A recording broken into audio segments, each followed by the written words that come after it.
Megastar Shakib খানের নাম নিয়ে এই টর্নেডো গতিতে প্রমোশন চালিয়েও লাভ কি হলো? আসলে কি কিছু লাভ হলো? আমি কিছু ভিডিও দেখলাম সোশ্যাল মিডিয়ায়, খুব দুঃখের সহিত জানাচ্ছি, গোয়ার সিনেমাটা না কেউ দেখতে যাচ্ছে না, কেউ না। সিনেমা হল ফাঁকা।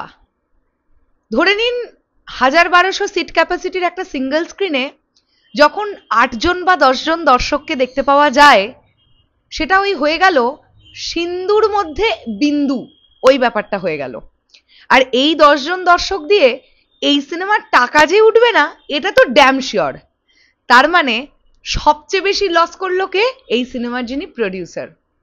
প্রডিউসারেরও বোঝা উচিত ছিল এই সিনেমার মধ্যে দম কি আছে, মানুষ আসলে কি দেখতে যাবে, কেন দেখতে যাবে এই সিনেমাটা। এমনি এমনি আমি একটা সিনেমাতে টাকা লগ্নি করে ফেললাম, আমি আর কিছু ভাবলাম না। আর আমার সিনেমার মধ্যে জাস্ট ভুয়ো ভস্য আছে, তাই আমি সিনেমার প্রচারণার সময় শাকিব খানের নামটা কাজে লাগিয়ে নিলাম। এই প্ল্যানিং করে আর যাই হোক, এখনকার দর্শকদের তো ঠকানো যাবে না।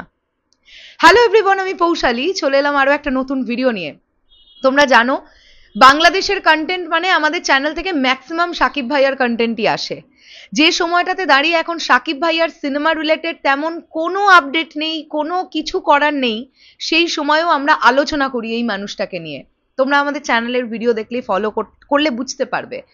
কিন্তু আমি আজকে এই বিষয়টা নিয়ে কথা বলতে বাধ্য হলাম এই কারণে, এই সিনেমার যিনি নায়ক রাসেল মিয়া রিসেন্টলিও বলে বসেছেন যে সিনেমা হলে নাকি সিট দেওয়ার জায়গা পাবে না, এত দর্শক হচ্ছে। এই সিনেমার সংস্পৃশ্য যারা আছেন তারা ক্যামেরার সামনে এলেই বলছেন ঝড় বয়ে যাবে, ঝড়ের নাম আসছে গোয়ার। সেই ঝড়ে গোয়ার উড়ে চলে গেছে, খুঁজেই পাওয়া যাচ্ছে না, এমন ঝড় এসেছে গোয়ার আউট, মানে তল্লাট ছাড়া হয়ে গেছে। এই তো হচ্ছে অবস্থা। আমার কথাটা হচ্ছে, একটা সিনেমা নিয়ে প্রচারণা করবেন, একটা সুন্দর নাম the mega star Shakib Khan, এই নামটাকে নিয়ে বরবাদকে টেনে টুনে নিয়ে এসে নানান রকমের, ইনফ্যাক্ট মান্না সাহেবকেও ছাড়া হয়নি, মান্না সাহেবের থেকেও বড় অভিনেতা, ভালো অভিনেতা হচ্ছে রাসেল মিয়া, এ ধরনের কত কিছুই তো শুনলাম। তারপরেও আলটিমেটলি নেটফল কি? নেটফল জিরো। কারণ সিনেমাটার মধ্যে তো কিছু নেই।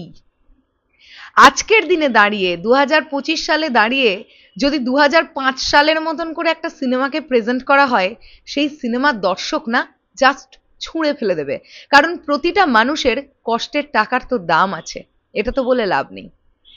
আমার মধ্যে মিনিমাম এটুকুনি সেন্স আছে, তাই আমি রোস্ট তো করতে পারলাম না, বা আমি তো সিনেমাটা দেখিনি, আর সিনেমাটা যদি কখনো ওটিটিতে আসে আমি দেখিও, আমি রোস্টিং ভিডিও হয়তো বানাবো না। কারণ দিনের শেষে গিয়ে আমার এটা কোথাও গিয়ে মনে হয় যে একটা সিনেমা তৈরির পেছনে প্রচুর মানুষের কষ্ট থাকে, প্রচুর পরিশ্রম থাকে।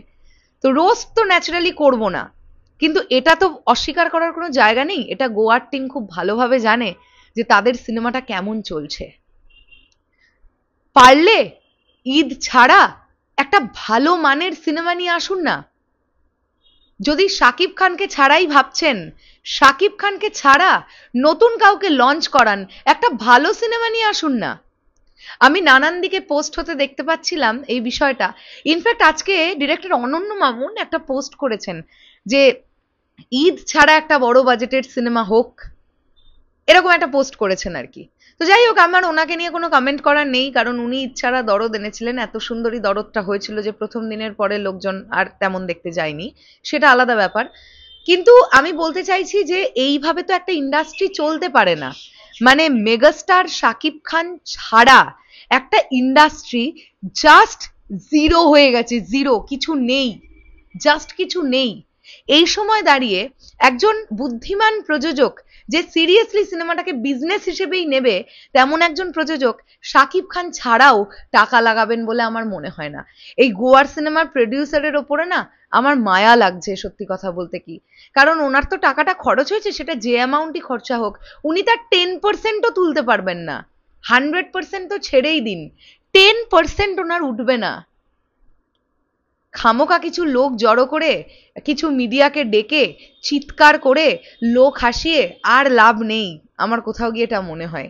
অনেক তো হলো, এবার থাক। তোমাদের কি বক্তব্য এই বিষয়টাকে নিয়ে? তোমাদের কি মনে হয় যারা আমার এই ভিডিওটা এখন দেখলে, বাংলাদেশে দারুণ চলছে গোয়ার? আমাকে কমেন্ট করে জানিও। আমার কাছে বেশ কিছু ফুটেজ এলো, আমি সেগুলো অ্যাটাচ করছি না। আমি দেখলাম 1200 সিট ক্যাপাসিটির সিনেমা হলে 10 জন মানুষ বসে আছে।